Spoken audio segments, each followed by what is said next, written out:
guys, yo, non kel ke demi pu ke dam lok ang yo non si yo, adem pole dung do pole yo,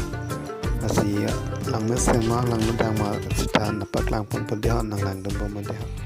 yo gen da yo don ri nang la yo la lo get la yo lang me tan yo 2024 apun ke yo lan tak ta yo, lon to pikan yo, age tom, age thang song là yo trong cam là cái những cái sinh hoạt làng với tầm này yo long sẽ cái tiền năng sẽ là yo lon đồ bị căn yo mỗi lần cái tận năng là như thế đấy họ nó xem được sẽ thế một lọt tận nào trong làng với bị căn này còn nó bắt làng thuộc đây họ được làm tại giàu tao nói tại giờ Engdeng ini hang something dek biar kata tang di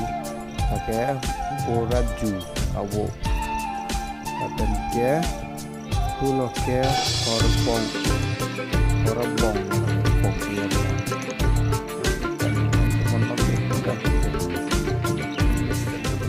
mau di penawang thelo mati di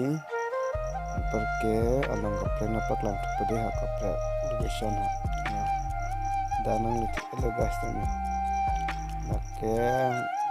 kardom kardi adom rilo lagi ada kale pinuwe ke kan kilenji adim da ja chok jon lang masti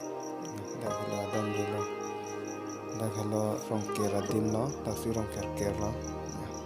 da so si point yo lang misen yo londo pigi guys tak nami pit angkan ngam ta de ha